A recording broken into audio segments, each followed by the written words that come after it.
When I think back on all the fears when I was pregnant, all of them dismissed except for one.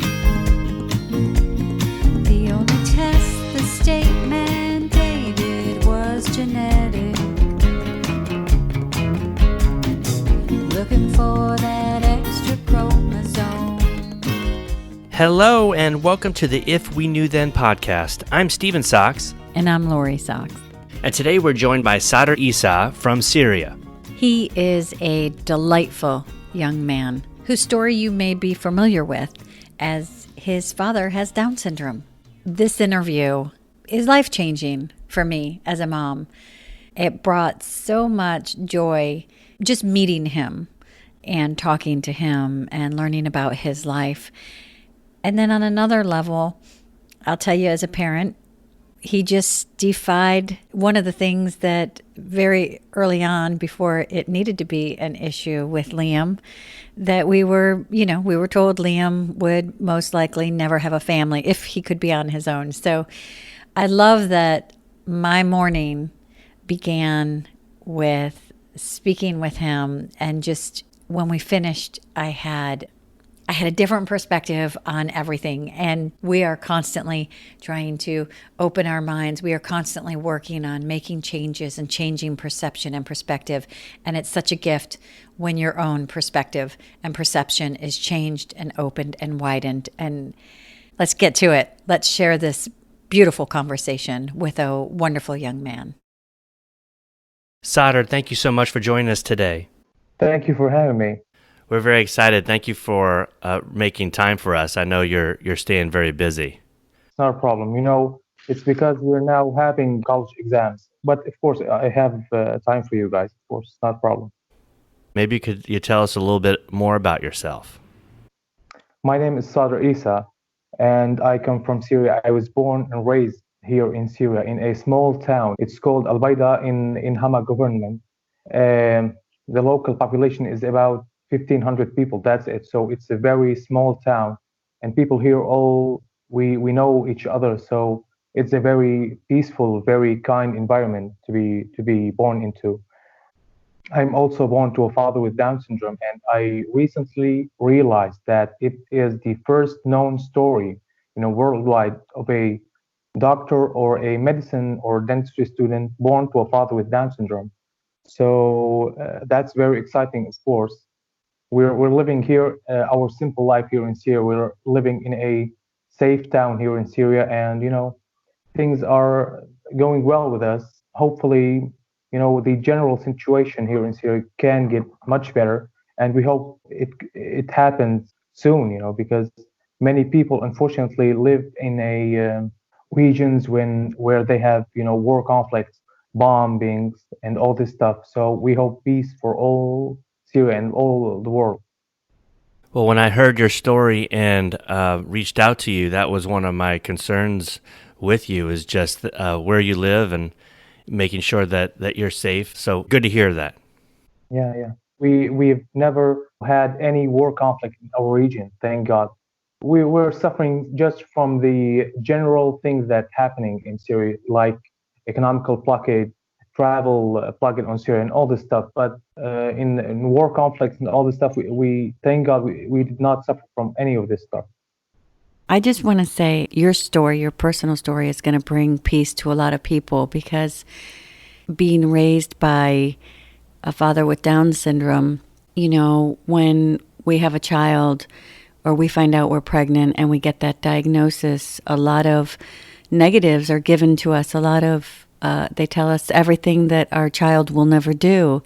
And when I heard that your father had Down syndrome, I just had so many questions for you, because you're taking what they tell us and you're shattering that. But then also I want to hear about your life, because that's another thing. You've obviously lived a great life, and you have everything that's instilled in you, and the foundation that you're coming from is beautiful. And just knowing that it brings joy and peace to a lot of parents' hearts who are told that these are things that your child will never do right off the bat. Yeah, maybe you could tell us a little bit about your dad. Well, of course, my father is called Jad Issa. He is a 45-year-old man with Down syndrome. He is a good father. He's a good husband. He has been working for over 25 years in the same factory. It's a local wheat grinding factory, and he's well respected in his society, especially after our story was shared worldwide. He became like a famous person here in Syria. So everyone who come to buy products from the factory that he works in, they always recognize him. They always like to say hi to him and just know more about him. And a lot of these people get surprised when they, talk to him and interact with him because they realize that he is a smart guy. He's a funny guy. He's very social, and that's something that they don't know much about people with Down syndrome. And I hope to be able one day to show this unique character, this very special mindset to all this world. I hope one day to be able to share his character with all the world in general. Hopefully, we will do it in future. As I said, he's a very smart guy. He's a funny guy. He's a good husband as a and a family leader. And hopefully, you will get the chance to meet him one day. Oh, that would be wonderful. That'd be wonderful. As if you ever want to do a podcast with him, we would love that. We'd love to talk to him. Yeah. He speaks only Arabic. I will have to translate him, but it's not a problem, of course. He's now at work. It's 8 p.m. here, and he's still at work. He usually comes around 10 p.m. He comes at dinner for a couple of hours, and he returns to his work. But that's only in the summer. In the winter, he's always at home. He works only for 5 or 6 hours because there is no. It's not the wheat season here in Syria, so there is no much work to do. Hopefully, we can do such thing. It's not a problem.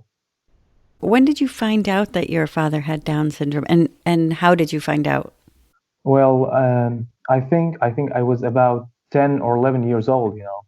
I started to realize that he is different. He's different from other parents. He's different from other people. But I didn't, quite understand how and why he was different. I just knew that there was something different from the other parents, different from the other people that we know. I didn't ask questions about it because, here in Syria or in the traditions or in the culture, in the general culture here, it's not appropriate to ask such questions. So you have always to find your answers in one way or another. So after a while, we started learning about Down syndrome in school. First of all, the naming was different to me. So I didn't know Down syndrome as this name because common people here in Syria still refer to Down syndrome as Mongolism. So Down syndrome was a new name to me, was the name, the international name of my father's case, the name that I can reach and search for my questions that I have in my mind. So, in school, we got very simple information about Down syndrome. And as you said earlier, we get only the things that the person with Down syndrome will not be able to do in the future or may have to suffer from in the future. And we don't get anything about the positive side of Down syndrome or the different abilities that they have. At first it was a bit sad, to know about all the problems that my father may have to face in the future or may be facing right now. But after a while, all these negative informations just started to fade in the background. I just see my funny father, my healthy father, and my strong father. He used to be very muscular when he was younger. So all these negative ideas started to fade in the background, and I just started to understand more about his character, more about Jad, or more about my father as a person, not about a diagnosis, a Down syndrome diagnosis. And it took some time, but at the end, I started to realize who was really him. Not the diagnosis, not the things that we learn in the books. That they want to be able to do this and they want to be able to do that. All these negative ideas just faded, and he returned to be just my father, my lovely father, without any kind of labels. So, and I don't like to label him. But now, since we are advocating for Down syndrome, I always say I'm the son of a father with Down syndrome. But I don't quite like it. I'm the son of Jad Issa. I don't like to always put labels on him. But due to the work that we are doing right now, I have to always say that I have a father with Down syndrome. But before we do all this reports and articles, all this stuff, we didn't even mention this. It just faded. We just stopped thinking about it. That's kind of how we feel in our household too. That we do talk. We feel like we talk about it a lot because we, like you said, are advocates. But Liam has an older sister, Sophia, who's 2 years older, and it just wasn't anything that she really questioned. And then once she got some answers, it was just kind of there, and that was it. Because, like you said, you didn't want to label somebody. It's not who they are totally. Yeah. And you don't want to put those limits. Yeah, you don't want any of those negative, like you said, the negative information to then put any limits on anyone. And you said you had some questions and that you didn't really talk to your father about it. Have you ever talked to your father about Down syndrome? No, actually, I don't. As I said, it's not something comfortable to speak with. It's totally, especially in our culture in general, it's not, let's say, appropriate to talk about such things with the person who has this defect or this problem or this diagnosis. We think of it as something polite, to just not question these people about these topics, because not all people are comfortable with sharing these information, and some people may just start losing their confidence, or just start, how can I say it, just start think different about themselves, and think that we are always have these questions in my minds about them. So we try to not put other people in such weird or awkward situations. That's it. But I got my answers at the end. It's not always right, it's not always good to deal with things with this kind of attitude, and it's not the only problem in the Arabic culture. There's many other problems that need fixing, and this is one of them, that we are not always honest with the other people about all the questions in my mind. So I think that that is something that could have been fixed if we just had a better idea about it. Do you think that's how your father grew up as a young man and a boy, I guess? Do you think that he was talked to about Down syndrome, or is that something that would have been shied away with as well? Yeah, shied away, of course, unless he was interacted with some bullies, because, as I said, people here in general refer to Down syndrome people as Mongols or Mongolism, and as a word, it's not very acceptable here in Syria, and people are not always frank about it, or not always honest about what they have in mind, especially when they are treating with people with Down syndrome or any other diagnosis. So I think it's totally was shied away.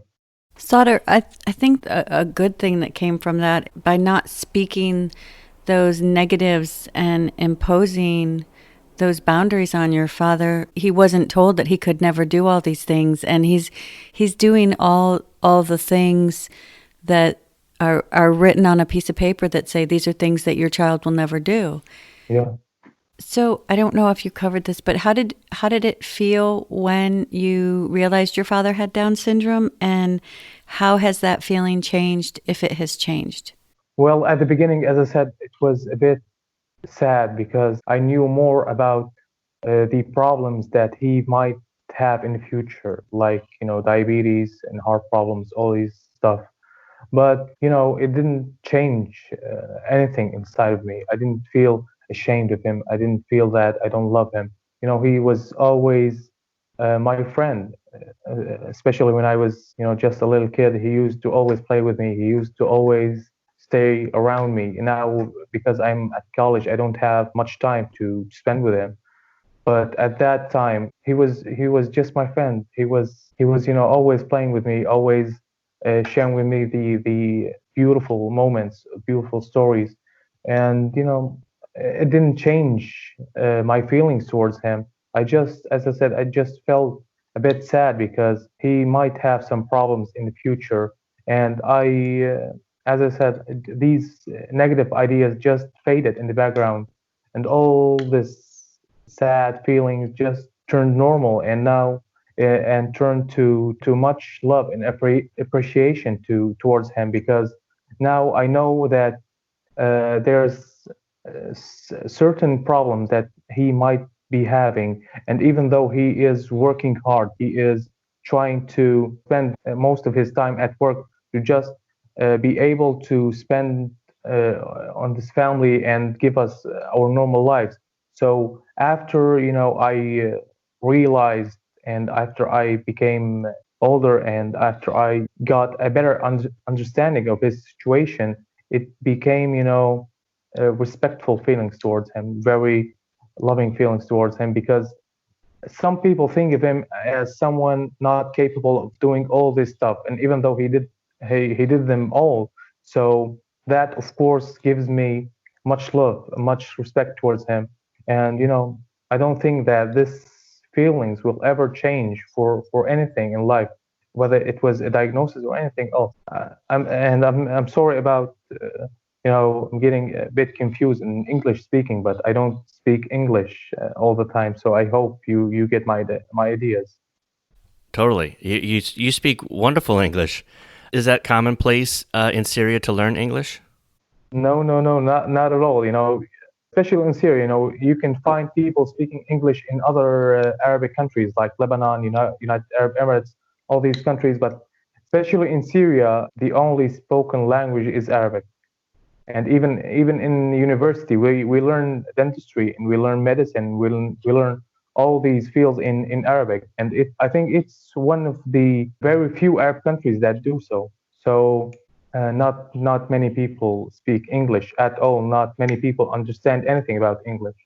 Very few people speak English, and very few people, are good at speaking English with no Arabic accent, I think. Well, Arabic is such a beautiful language with such amazing history. A good history, but people have recently are going way extreme, not in religious aspect, but in racist aspect, and all these bad stuff. And the Arab countries, you can find a one Arab country with democracy and with good human rights and with good economical aspect, unless you're speaking about the Gulf countries where they have all this oil and all this stuff.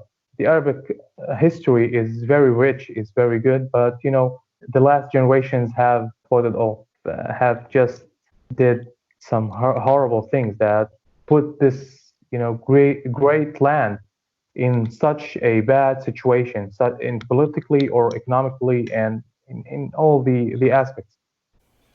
There's a lot of suffering, but what I was going to say was with this beautiful language that you have that you've grown up with, but being able to now speak very well in English, your father and your story can reach so many more people.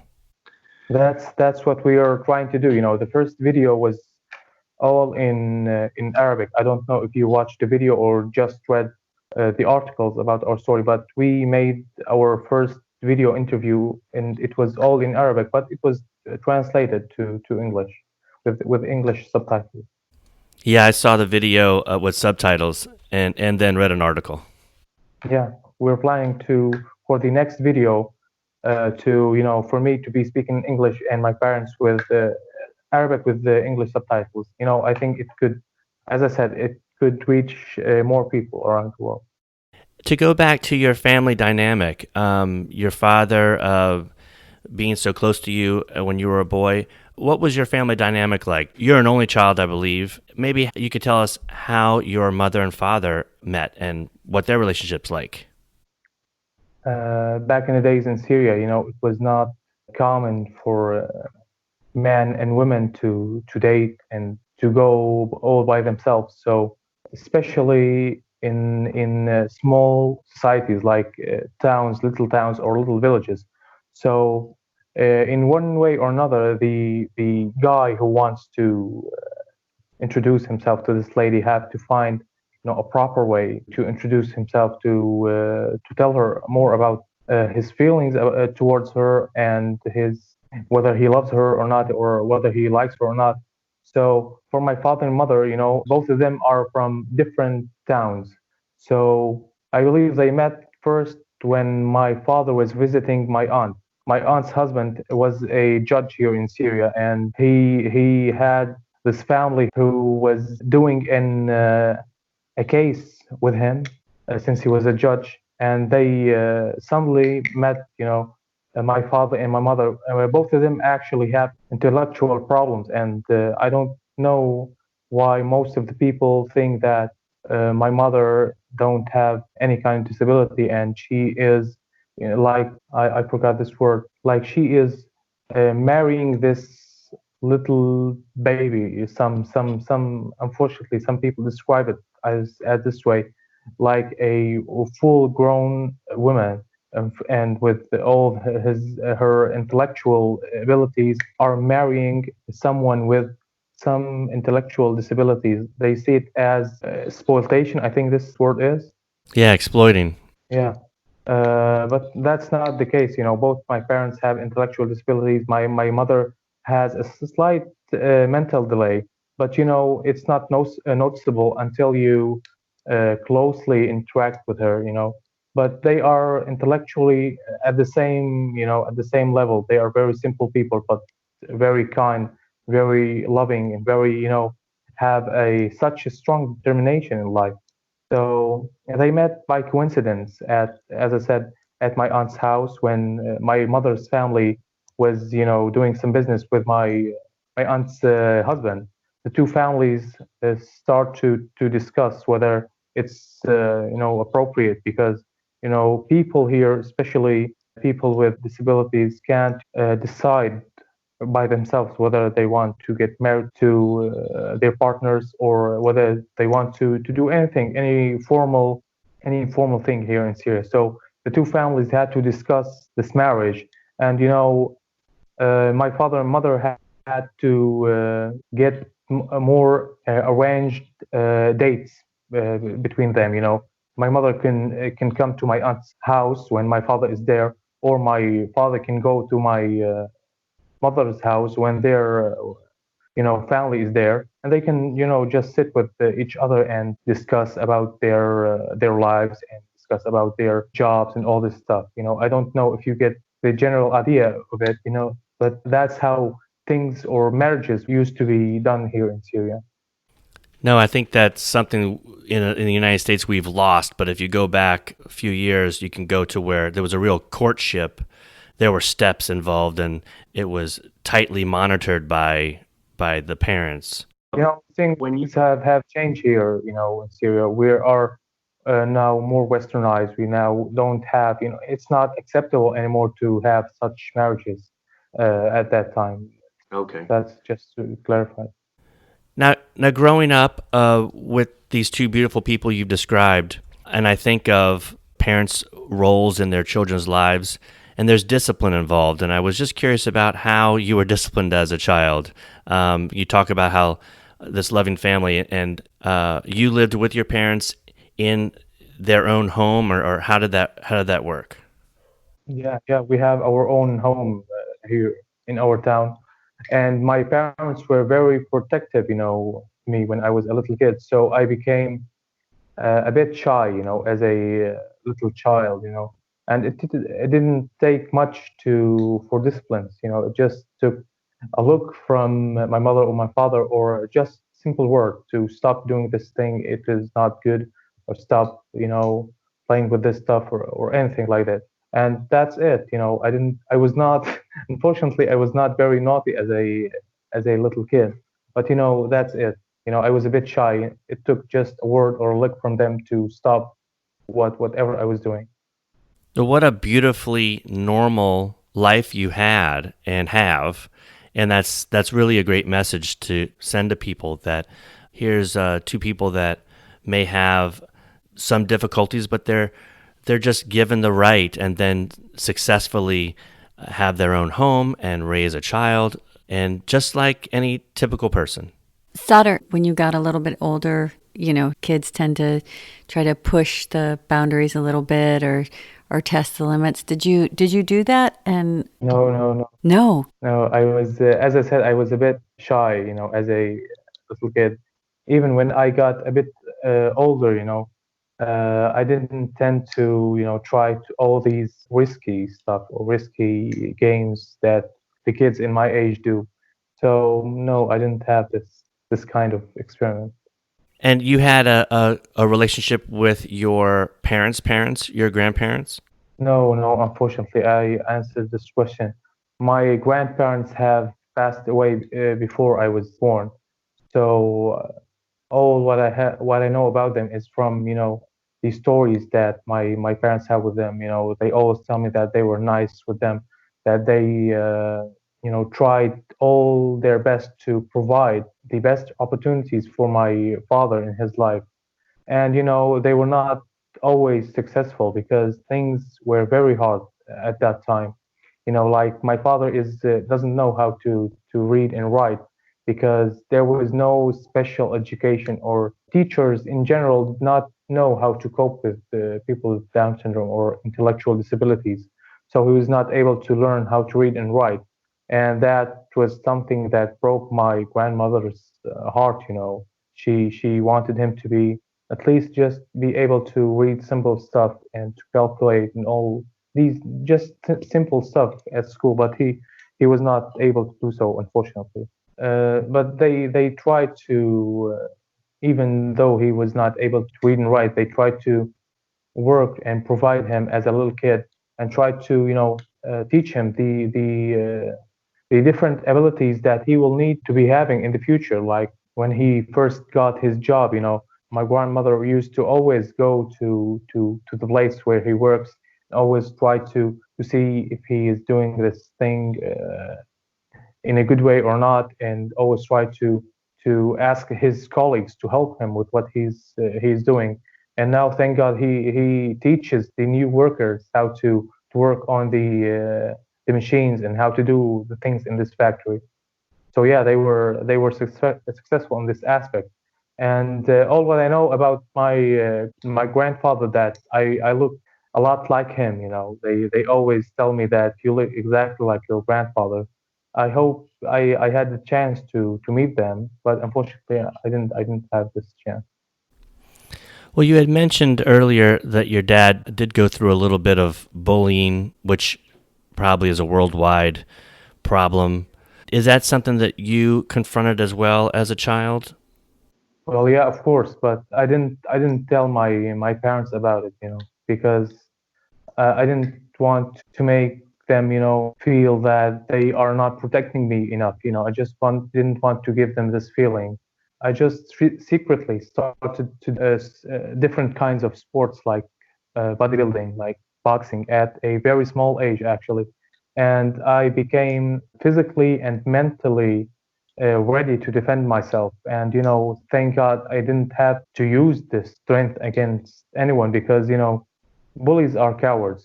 They don't do anything harmful when they see that the other person is capable of defending himself. So thank God I was capable of defending myself both physically, mentally, and I didn't have any problems after this from anyone. Your strength and your family's strength is something that's so impressive because it comes from such a beautiful, peaceful, loving place.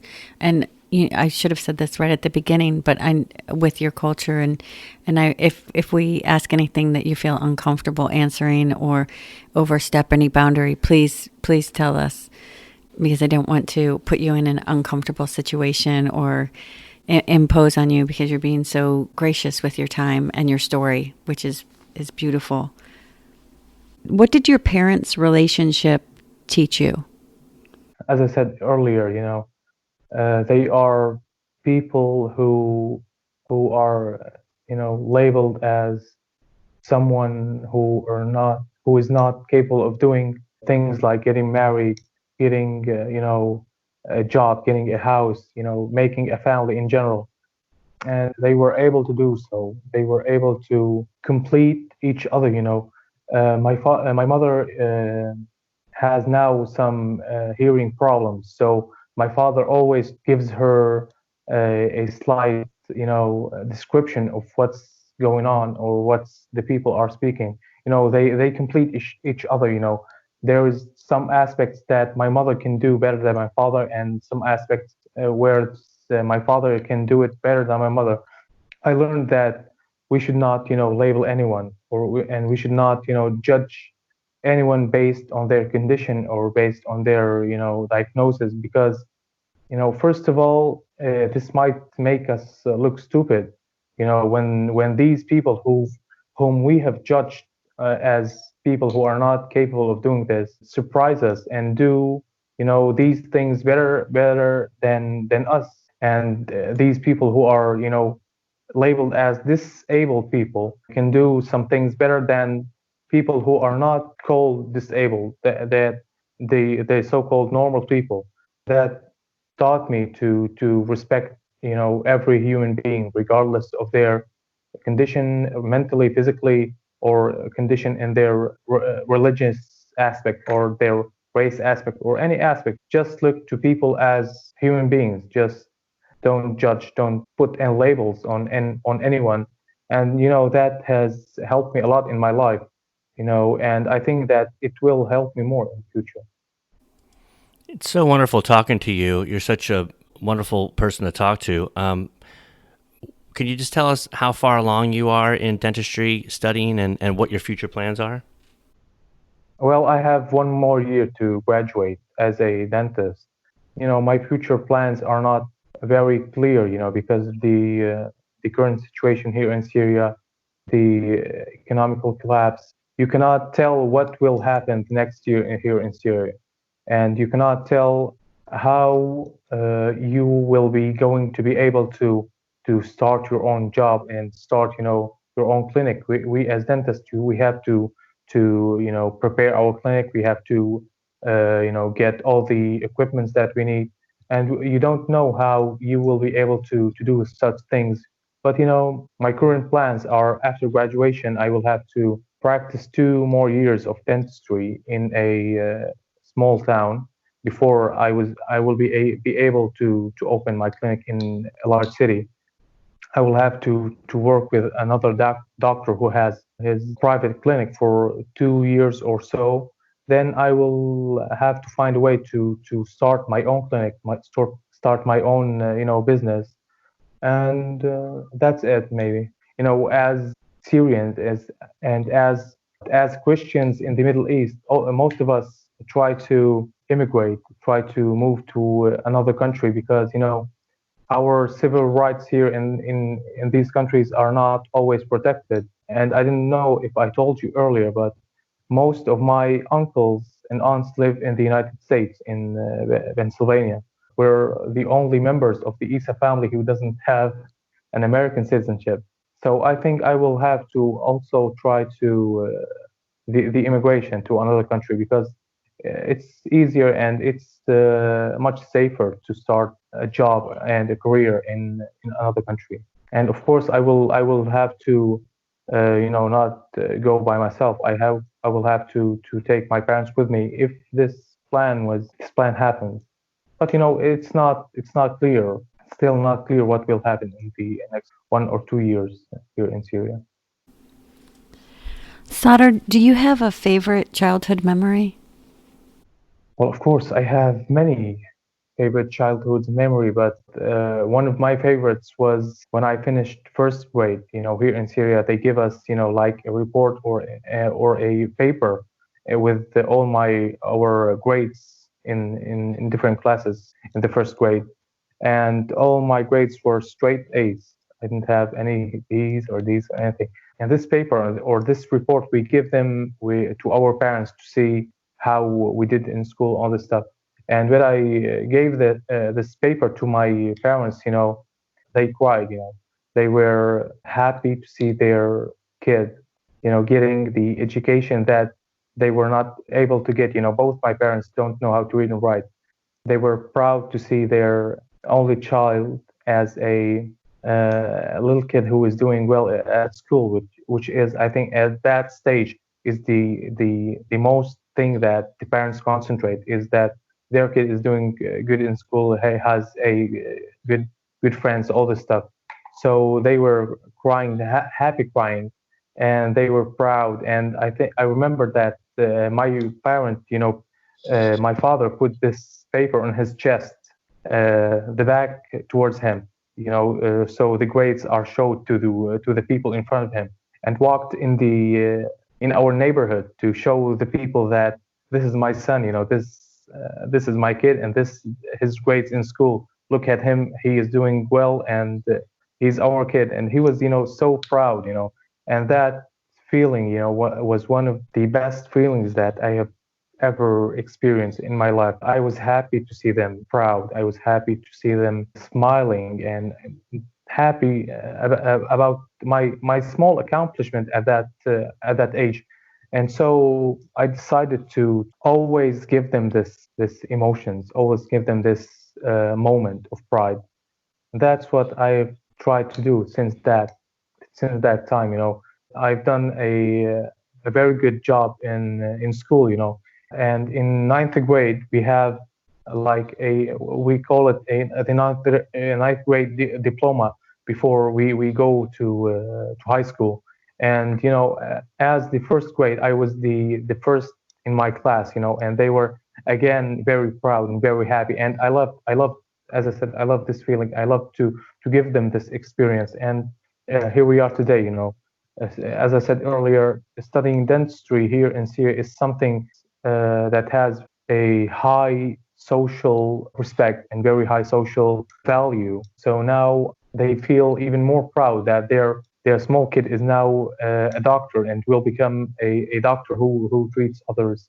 This very lovely memory in my first grade, when I was 6 years old. That was the moment that shaped and sculpted what I will be doing in future. And that was the moment that kept me in the way that I am in right now. That was the moment that kept me doing the good things and staying away from the bad things. And I don't think that I will be here today if I didn't have these parents. If I have other parents, I don't think I will be here today, doing what I do. I don't know, what I will be doing. Well, it sounds like they were quite an inspiration to you in forming your life. Your story is an inspiration. Thank you so much. I'm trying to keep an interviewing headspace to ask you questions, but I love your story, and I love every aspect and approach of the respect and the mutual respect and dignity, and just how inspiring. And I hesitate to say normal, because I honestly think that kind of love and foundation and support is something the world needs more of. I wish it was something that was normal, that everybody received that, because you see these great benefits that come from just love. Thank you for sharing. Are there any other words of wisdom? Did your dad ever sit you down for a talk and give you words of wisdom or anything that you held on to? I hold on to his actions more than words. He is a man of actions. I believe that most of people with Down syndrome are just like him. We, the so-called normal people, tend to speak more than we do, actually, and they are quite the opposite. I learn about honesty when I see him speaking to others who are trying to hide their mistakes. In many funny situations, some of his colleagues or friends or so try to, when they do something, not good, try to, just hide it, or not share it with the manager or the boss of the work. But my father, who has witnessed this action, cannot hold it, and he goes to this guy and tells him right in the eyes that he has done, something not good and tells the boss that this guy has done something not good. And that teaches you about honesty. That teaches you that telling lies to people is not something good, and it's just one small lesson that I've learned from him. You can learn about forgiveness from them. Again, he might get bothered from a colleague of him or a friend of him, and he comes home, sad and maybe a bit angry. But he cannot wait until the next day to go to this person who have bothered him to say that he forgives him and he don't want any problems. He don't like actually to have any kind of negative relationships with any other person in his life. That teaches us about forgiveness. And as I said, there is many lessons that I've learned from his actions, and I've witnessed him, doing so. I don't know if I can, just put a simple list of the things that I've learned, but they are a lot. I cannot even describe them enough in my words. But he was such an amazing parent, such an amazing inspiration in my life, and he will always will be. Thank you for sharing that with us. It's so heartfelt. Our podcast is called If We Knew Then. And so we like to ask guests a lot of times if there's something that you know now that you wish you knew in your past. Well, I'm very much happy and satisfied about my life. So my only note about this that if I knew that sharing our story could help many families around the world, give them inspiration and give them, hope for their little kids in the future, and change some of the outdated ideas about Down syndrome, then I would more, certainly shared my story much time, ago. I wouldn't, wait until this time to share it. I would have shared, a long time ago to, help the most people possible. Change these outdated ideas about Down syndrome that many people still have until this day. And that's my only note about it. Sadr, it's so wonderful talking to you. Thank you so much. And again, sorry about my English skills, and I hope all the listeners get my ideas just the way I want them to be. And thank you so much for having me. Crystal clear. Yeah, I want you to know that your English skills are perfect, and your message is beautiful and definitely came across very clear, and we appreciate you sharing it. And as a mom and an advocate, I've learned a lot from you. Even a lot of what I speak over Liam, as far as he's more than a diagnosis, and it can sometimes be frustrating having to always speak that. But what I think I've learned from you is, one, the importance of that for being an advocate, but also to not speak it because it's where it matters, which is in our home and in Liam's life. It doesn't matter. Yeah. And I wish him a bright future, and I wish you all the best in life. Thank you so much for having me.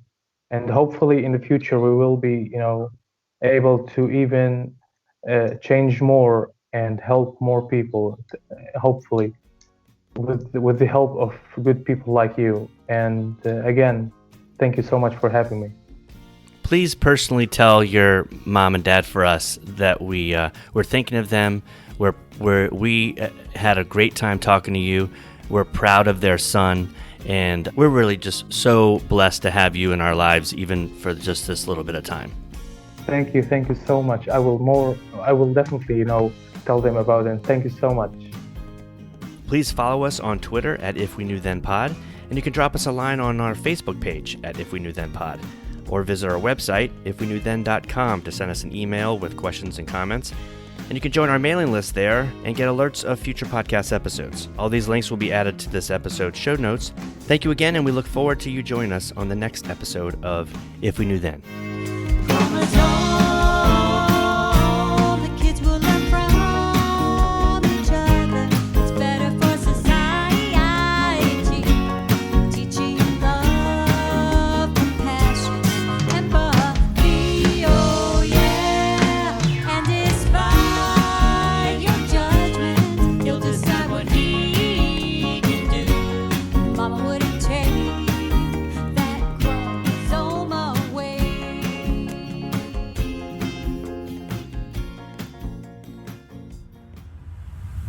Damascus.